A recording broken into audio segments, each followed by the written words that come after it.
Hello students, welcome to Our Classes, and we will be solving the Iiser entrance test paper 2017 today. And I'm your mentor Dr. Rudra Sarkar over here for the chemistry part. Question here is, which one of the following cases will the alpha hydrogen not be abstracted on treatment with the equivalent amount of base? So they are saying alpha hydrogen that will not be abstracted, okay, on treatment with one, okay, not excess. One base is given. In these compounds, where are the alpha hydrogens? We have an alpha hydrogen here, here. In compound B, it is here and here. In compound C, it is here. In compound D, it is here, but there is a much more acidic hydrogen from the carboxylate group, okay. So now let's understand how we have to answer this question. So here suppose we are abstracting proton. From where we will remove the proton? Will we remove this one or that one? Then let us understand that this is the active methylene group which has more acidic alpha hydrogen. So if you treat this with base, from where will the base pick up the proton? This is the proton that it will pick up. So what will be the structure of the carbanion that is formed? It is this carbanion that will be formed, and which can undergo further resonance stabilization, as we can see over here.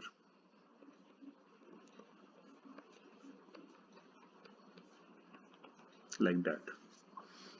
Okay, similarly, one can argue that there is this alpha CH3 groups, and again the base can take up any of the protons on either side, because this is a symmetrical molecule, and that is the carbanion that will be formed, which again can be resonance stabilized, as I have shown. Okay, again any carbon, that is this one, that is closed to a nitro group and another electron withdrawing group, which is the amide, can also be said that this is going to be the active methylene. So similarly, what we will say is that when this type of a nitro group, so similarly we will say when this type of a carbon is present and we are using base, so this hydrogen will be taken up by the base like this, okay. And if it is taken up, that means it can also be delocalized. The charge can be delocalized. Let's see how it can be delocalized. We have a nitro group, so obviously like this the charge can be delocalized, all right, and the carbanion can get stability, okay. The carbanion can gain stability, but if we check,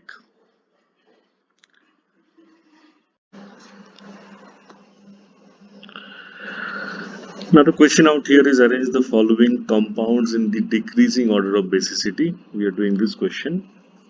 So out here, basic character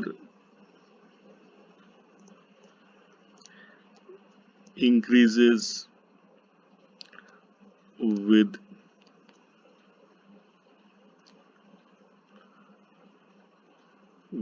system or molecule having more atoms having lone pair. Okay, that is the first thing. So now let's look for the molecule which is, or the structure which is having more lone pairs. So we will say that first molecule, there is a lone pair here. So there are two lone pairs. Okay, two nitrogens, two lone pairs. Structure 2 is having only one lone pair. 3 again is having two lone pair, and 4 is having only one lone pair. So obviously 3 and 1 will be more basic than the other two. That is for sure. Now whether 3 is more basic than 1 or 1 is more basic than 3. Let's draw the structure. Suppose this is my 3.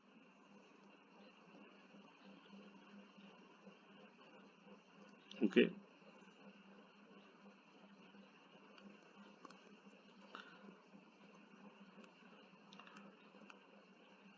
This is my 3.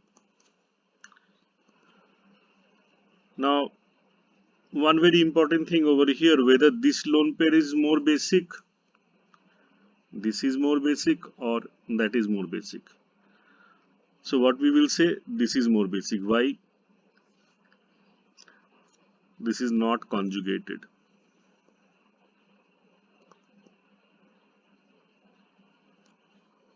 Okay. Why it is not conjugated? Just have a look. It is lying, this lone pair is lying in this sp2 hybridized orbital. Okay. And this is perpendicular to the p orbitals of the entire molecule. Okay. So they are not in phase and they cannot be delocalized. That is what we can say. But this lone pair over here, which is basically present out here in this p orbital, they can be delocalized. Okay, so that is a simple reason. So when protonation happens, proton will be taken up by this lone pair, and what eventually forms is a molecule of this type. But this molecule, which we are calling as to be imidazolium ion, this can undergo resonance stabilization. That is, the conjugate acid can be resonance stabilized, as I am showing out here.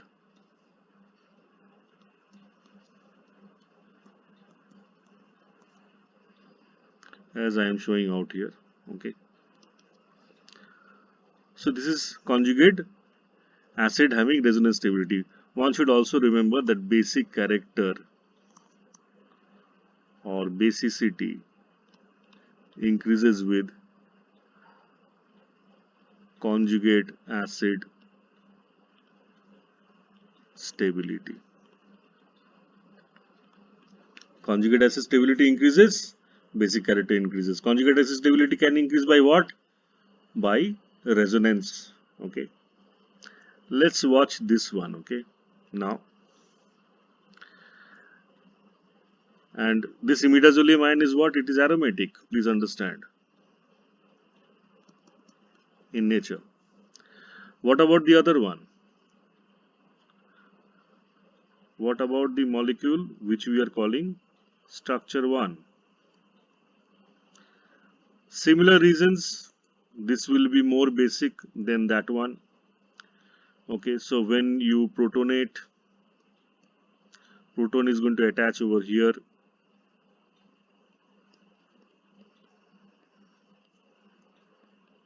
Okay, like this. Alright. Even this particular structure can be said to be resonance stabilized like this.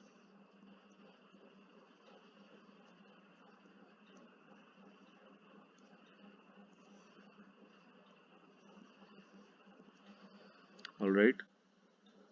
But what is important to understand that this is not aromatic.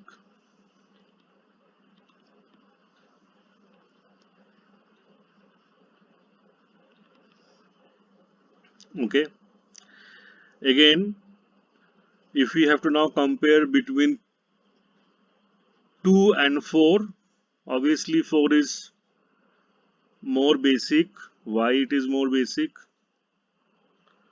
This particular lone pair, again, we will say not involved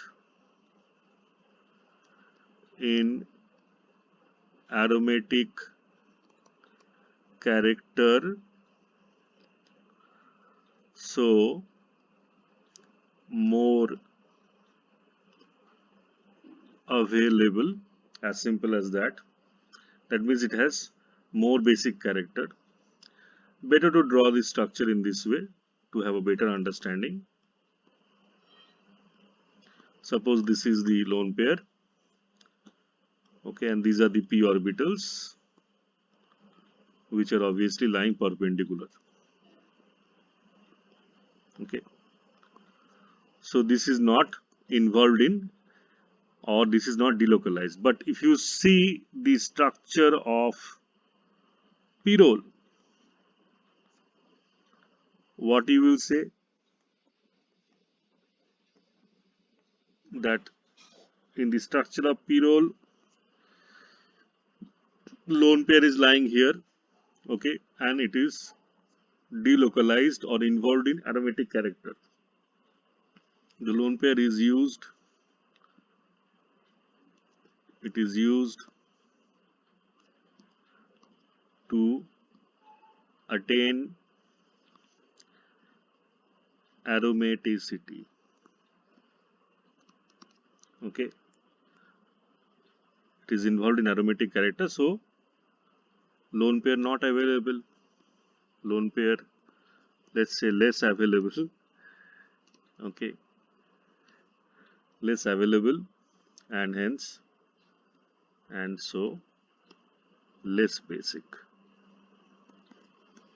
Okay, so considering all this, what we will say, 3 is highly basic, followed by 1, which should be followed by 4, and which should be followed by structure 2. And so our answer over here is going to be option A. Okay, that is what we will say. Next, we have been given the question number 18, and out here, let me do the mechanism. C6H5, okay, this type of a 1,3-dicarbonyl is given over here. We will say that this portion out here is an ester, and this out here is the keto part. Okay, that is what we have to understand first. The ester is going to be less reactive because this lone pair can be showing plus M effect. Okay, so obviously my keto part is more reactive.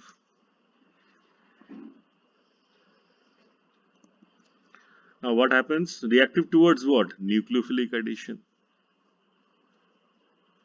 I will say nucleophilic addition reaction. Now that means what? When you're treating this with ethane diol in presence of obviously dry HCl, this will lead to the formation of an acetal, or this will be basically protection of the keto part, and the ester part will remain as it was. We have C6H5. Okay, so this is now basically this 5-membered ring that we are seeing over here. Okay, this is the acetal. Okay, now this one is the acetal. Okay, so if we now treat this one with a reducing agent like lithium aluminum hydride, because it has formed the acetal, it will not be reacting now with lithium aluminum hydride. But what will happen? Lithium aluminum hydride will reduce the ester part over here. Okay, so what is going to happen now? We will say C6H5O, esters are reduced to alcohols. Okay, this and CH3OH will form as soon as you treat this with water. In presence of water, acetal will remain intact. Okay, had they used lithium aluminum hydride followed by acidic workup, then our product over here should have been this molecule. Okay,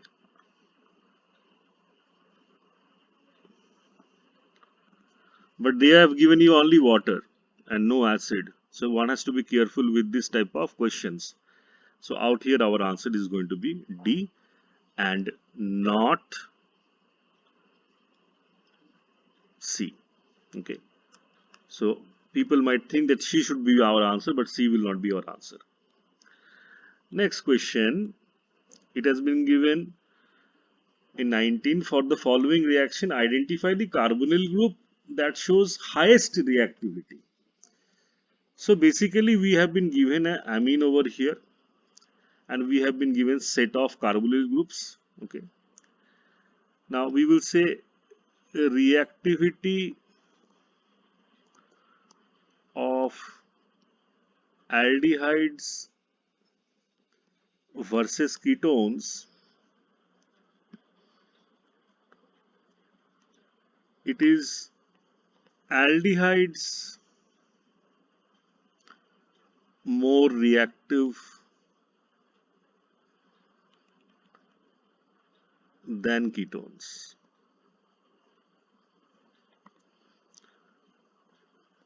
Point number A, due to presence of H instead of the alkyl. Okay, due to the presence of H instead of the alkyl. And so what we can say, less steric bulk, and B, which is obviously electronic, H does not show plus I effect, but alkyl does. Okay, so that is what we have to understand over here. Now again we can say reactivity of aldehydes increase in the presence of electron withdrawing groups. Okay, so now let's compare. Okay, so over here we will say this is a ketone, so this cannot be the most reactive one. OCH3 shows plus M, that means it is a electron, sorry, it is a electron donating groups, okay, group rather. So this will give electron density towards the ring via donation of lone pair. All right. Cn obviously is a electron withdrawing group. It shows minus M and minus I. So out here in option B we can see this is having minus M and minus I. And actually nitro group is more electron withdrawing than the Cn. So considering that factor, we will say the most reactive carbonyl group X will be our para-nitrobenzaldehyde. That means option B. In the next, we have been asked, SnCl2 dissolves in solution containing Cl minus ions to form your SnCl3 minus. What should be the geometry? So for this, we will simply find the total number of valence electrons. So the total number of valence electrons, we know Sn will be having 4 electrons. For each chlorine we have 7, which is into 3, and plus 1 because of the negative charge. So if we add all this, what we are getting over here, 7 into 3 is 21, 21 plus 5 is going to be 26. Rule is, if the number is 26, because it is greater than 8, you divide by 8. And then this number will go 3 times. So we will have 24 and we will be left with a remainder of 2. Remainder of 2. 2 is less than 8, so we will divide by 2 and that will give us the quotient 1. So this is basically the steric number. So what is this total? This is 4. Whenever the total is 4, we will say the hybridization is going to be sp3. So that means we have 4 sp3 lobes. We have 4 sp3 lobes. In one lobe, this one is indicating it is a lone pair. These 3 is indicating they are 3 bond pairs.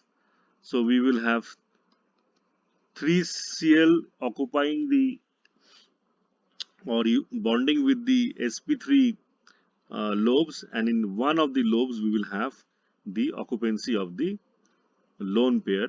And so while deciding structures, we do not consider the lone pair, we only take the presence of the bond pairs. So if you take these bonds, what we will conclude is that this structure is going to be trigonal pyramidal. Okay, so B is going to be our answer over here. How many nodes are there in the antibonding molecular orbital formed by the two 2s atomic orbitals? Now, when you are having a combination of two 2s atomic orbitals which are spherically symmetric, and suppose X out here is my internuclear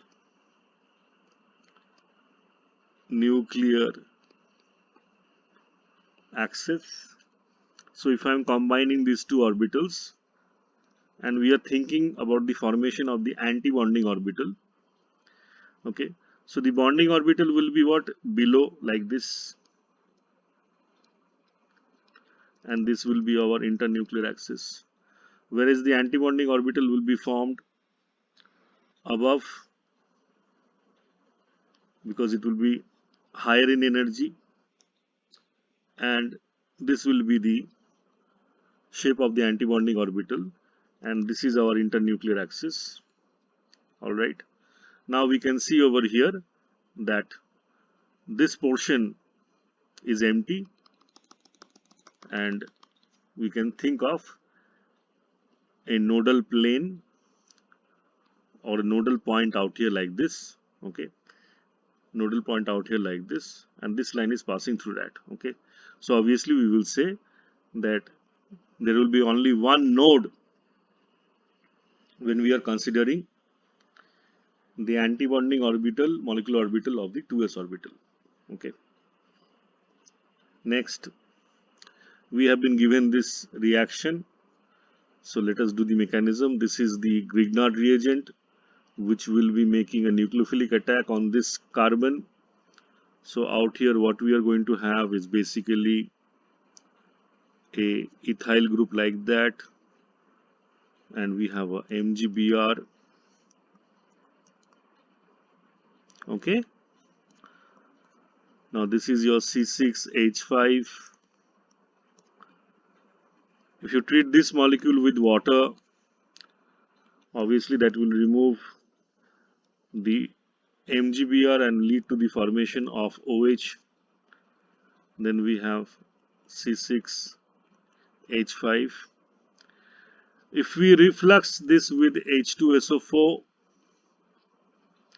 in presence of heat, dehydration of alcohol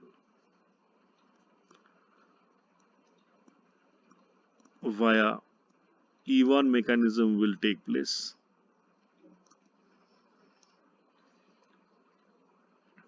And that will lead to the formation of, so basically you're removing water out here, so that will lead to the formation of this compound, that is the Sedge product. Okay, this type of a alkene. Now this alkene, if you treat with this alkene that is now formed, I'm writing in the next page. If you treat this alkene with ozone followed by reduction using zinc in presence of water, we can think that this bond will break, and once it breaks we will add a oxygen to this carbon and oxygen to that carbon. And if we do so, what we can think of is the formation of this type of a compound,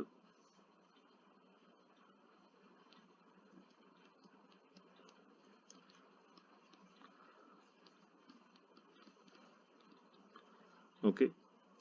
And then if we compare, if we write this in a flat form, okay, this thing, then we will say obviously it should have the structure that is shown in the option D.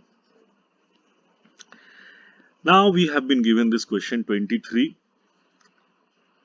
okay, in which it is saying a complex of a metal Mn plus has the following electronic configuration distribution in the d orbitals. Okay, this is basically a d5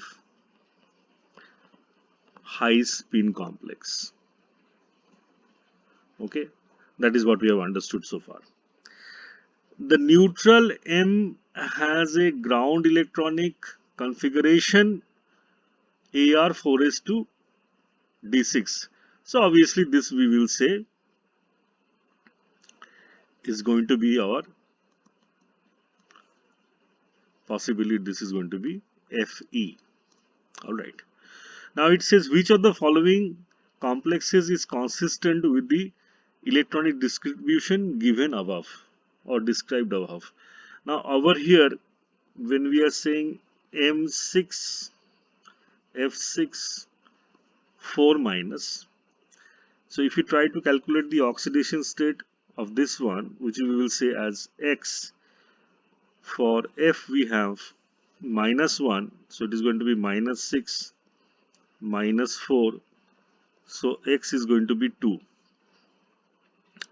Please understand, for this metal which is Fe, for it to have a D5, it should be for it to have a D5, sorry, for it to have a D5, it should be in the +3 oxidation state. And for it to be high spin, it should be in having a weak field ligand.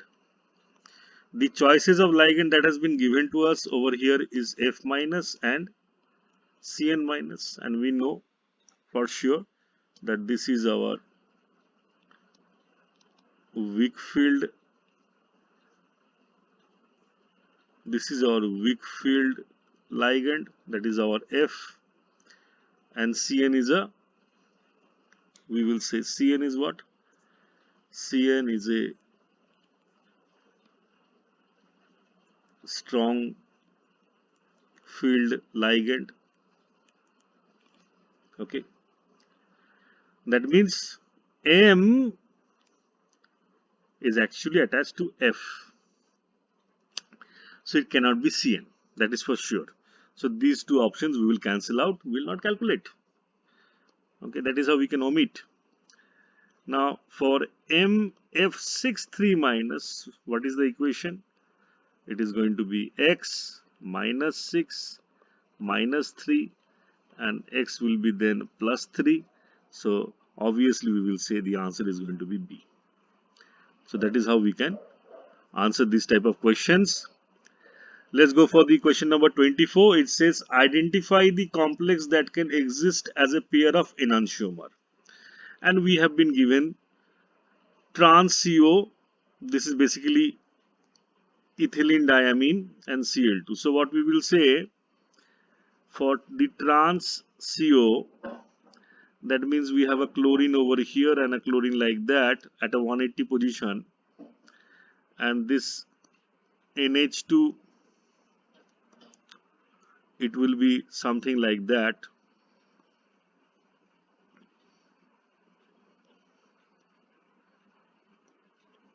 Okay, so this type of complex,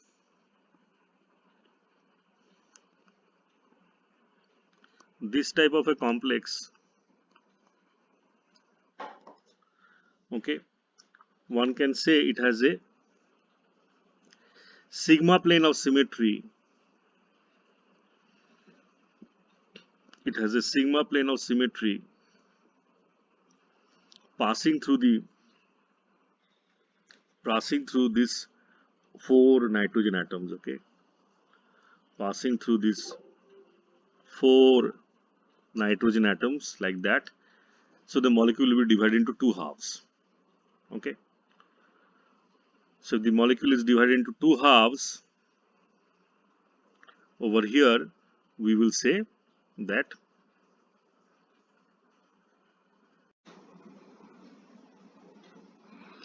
okay, now in this question it is saying identify the complex that can exist as a pair of enantiomers. So the first one is a trans complex, and it is trans CO. That basically this ligand is your ethylene diamine. Okay, so this is basically a M, that is metal. AA means your bidentate ligand, and B2 type complex. Okay, and it is saying trans. Okay, so when they are saying trans, that means we will write the H2N CH2 CH2 NH2 as your A type ligand. Okay, and over here we will write Cl minus as your B, just to have some clarity in the diagram. So we are saying this is M, it's connected to A in this fashion, that means ethylene diamine, another A in that fashion, and you have a B. like that, and that is your complex given over here. Okay, now along this plane,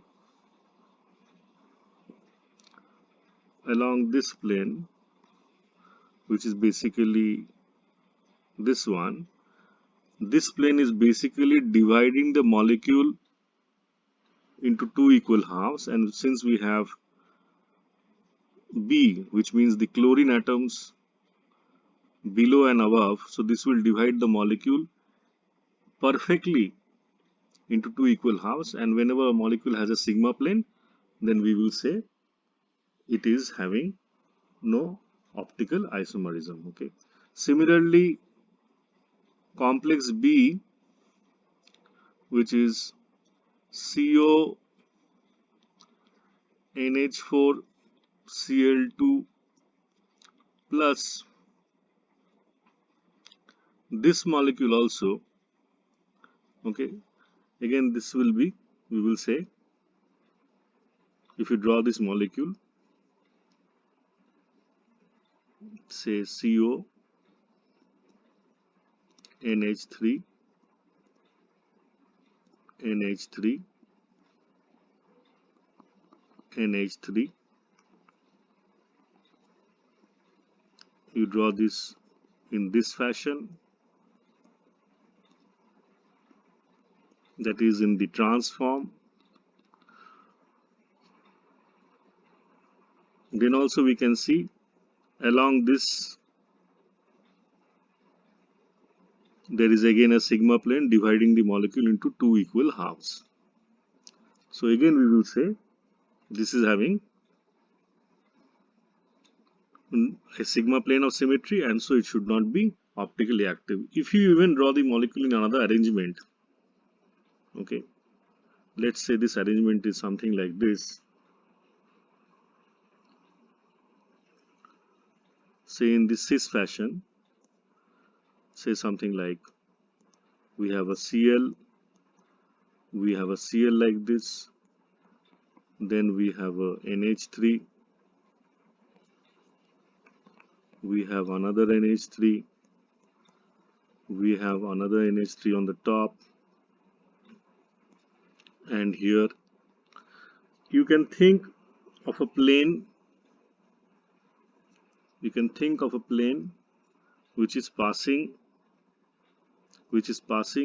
in the middle of this, okay, something like that, okay, connecting these atoms like that. Okay, you can think of a plane passing along this direction, then also the molecule is divided into a half, equal half.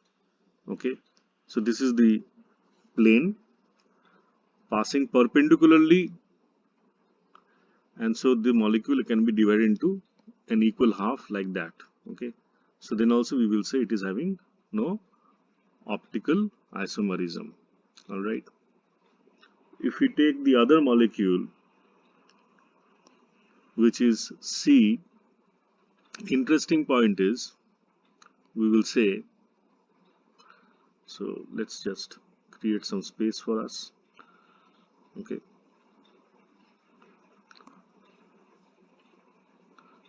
if we create the space, let's say over here we are drawing. Okay, so let's draw here again, that is ethylene diamine, which means this. So we will have, suppose this is again the CO. All right, and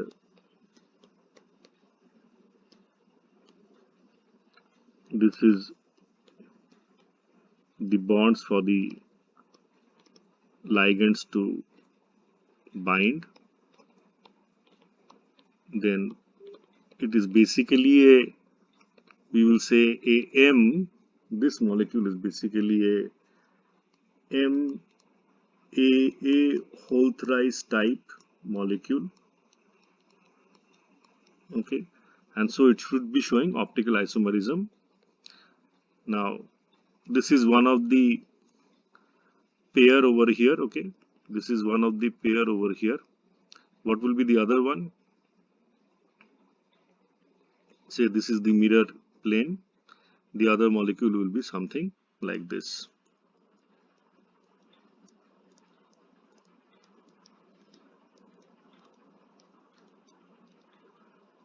Like that, like that, and like that.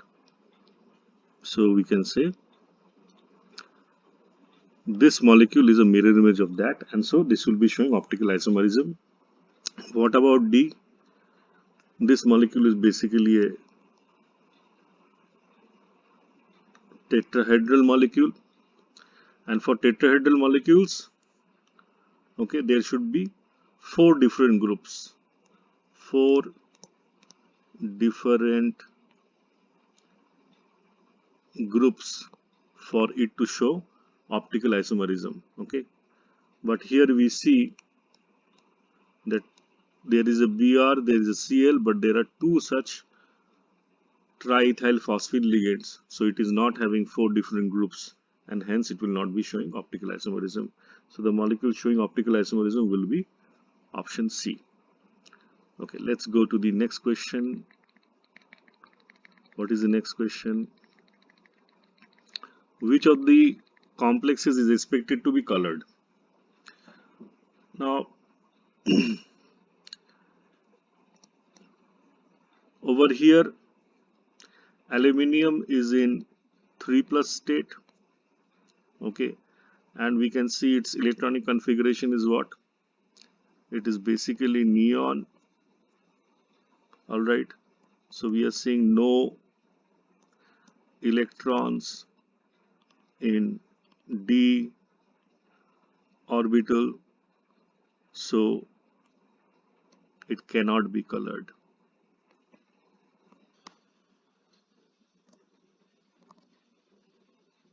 Same logic will apply for magnesium.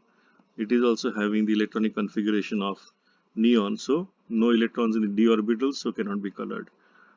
For Zn H2O whole 6 2 plus complex, Zn is basically having the electronic configuration Zn2 plus Ar3d10. So when the d orbitals are completely filled, d orbitals can have a set of 10 electrons in total, so not colored.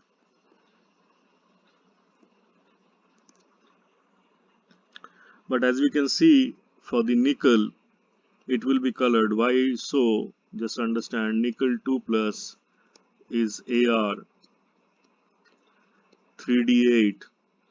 So D over here is incompletely filled, and so DD transitions are possible.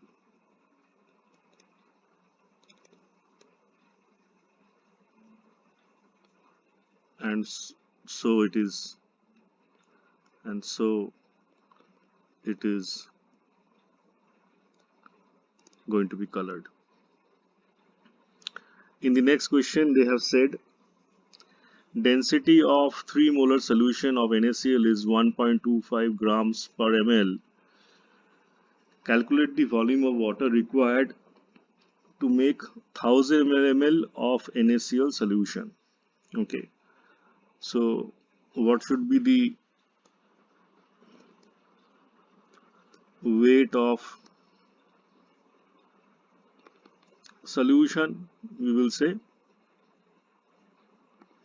density into volume, and what is that? 1.25 gram per ml into 1000 ml, because the requirement is 1000 ml of NaCl solution. So this will come out to be 250 grams. That is the weight of the solution. How many moles of NaCl are present? It is 3. That means weight of NaCl, which is the solute, is what?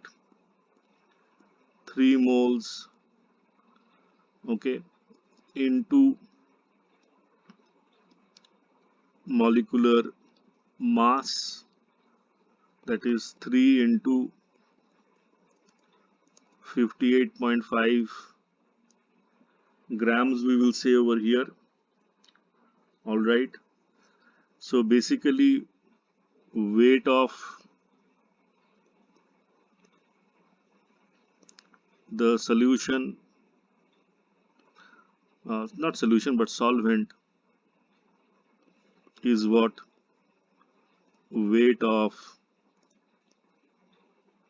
solution minus the weight of solute, which is basically 1250 minus 3 into 58.5, and that comes out to be 1074.5 grams, or we can say this should be as, because the water density is given this, so what should be the volume?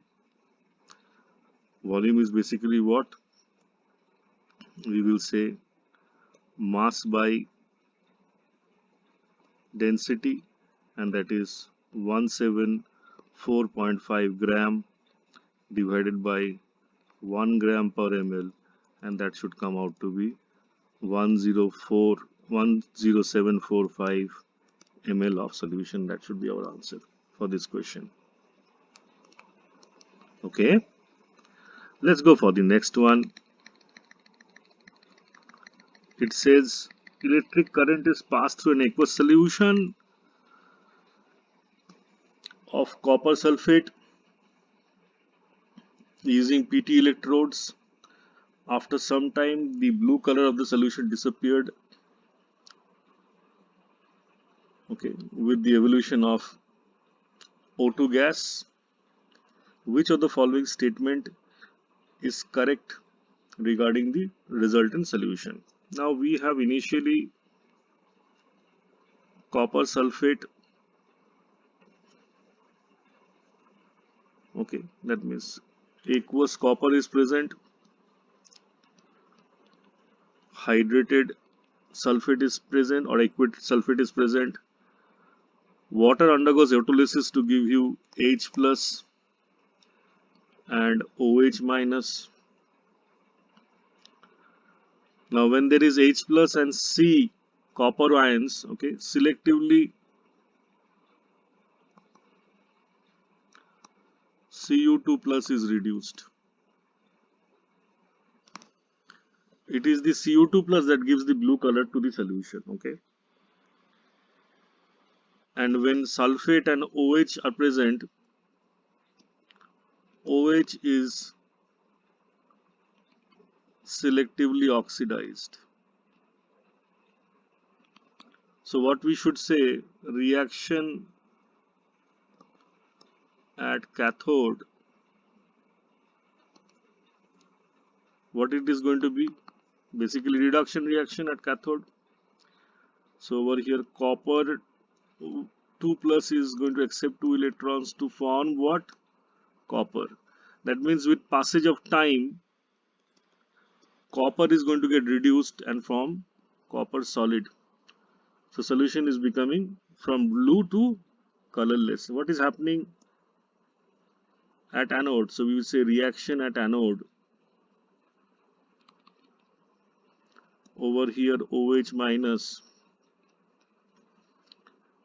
Okay, so basically what we will say over here, 4 OH minus, like that, or say,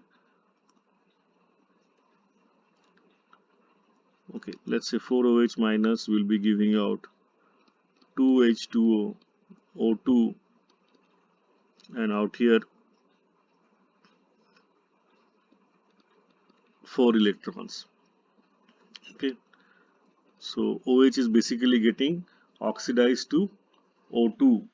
So copper gets reduced, copper ion gets reduced to copper, and OH gets oxidized to evolve oxygen. So with time what is happening? With time what is happening? When all of this copper is reduced, solution should become colorless. Okay, and In place of that, what is going to happen? Equal amount of or equivalent amount of OH will get converted to oxygen. So there is a reduction in the concentration of OH, which will be replaced by what? This one. So this is getting removed, okay, which is being replaced by what? This one. The copper gets completely removed from the solution, okay, which is replaced by what? H plus. So resultant solution, when it is colorless, is containing H2SO4 in excess, okay. Charge of copper is now being replaced by charge of H plus. Charge of OH minus is being replaced by charge of H2SO4. So this is the amount that will be equivalent amount of H2SO4 that will be formed. That means solution has become acidic. Okay, so if it has become acidic, what we will be saying? pH should be less than 7. Okay, so our answer over here is going to be C. In the next question, for kinetics following first order, it should be answer D. Consider a hypothetical case in which the charge of proton is twice that of the charge of electron. Using this hypothetical case, how many protons P, neutrons N, electrons E would a neutral Na atom contain? So if it is saying that the proton, in a hypothetical case, charge of proton is twice the charge of the electron. Okay. How many electrons are there in a sodium? How many electrons are there in a sodium?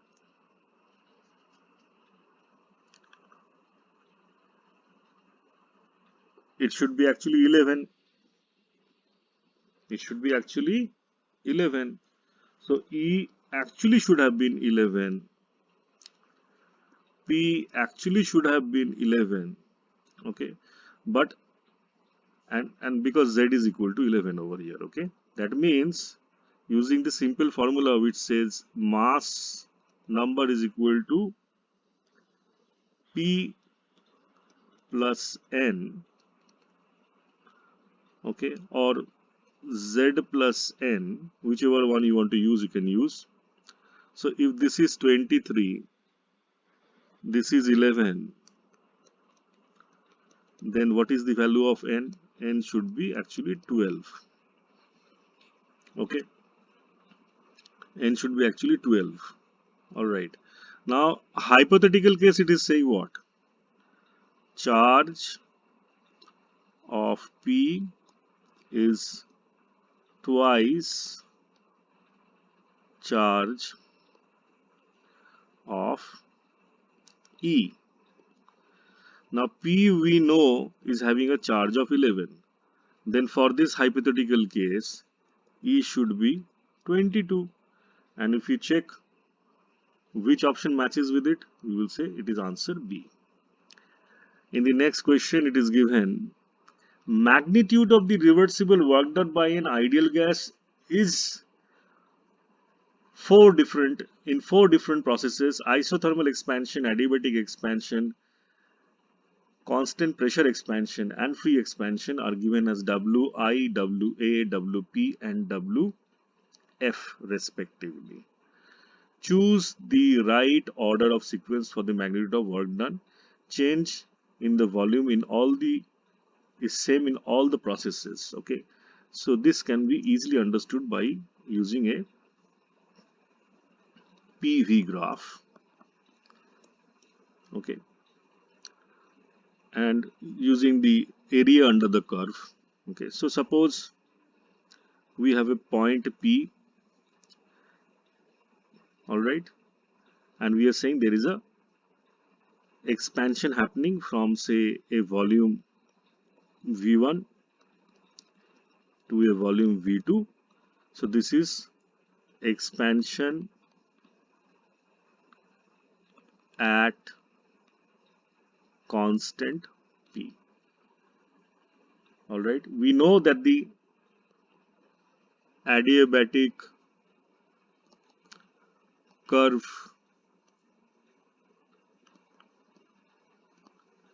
is steeper than isothermal curve.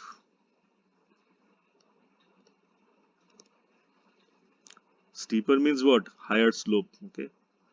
Here when I say steeper, I means greater slope.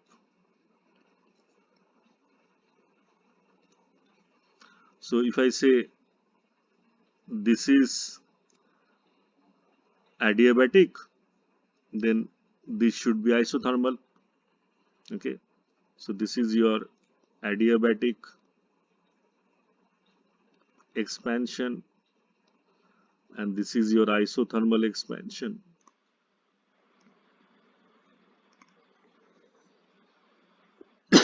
For a free expansion,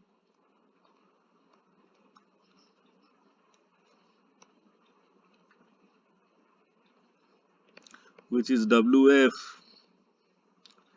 okay, we know PEXT, okay, into del V we write, right? That is the volume change.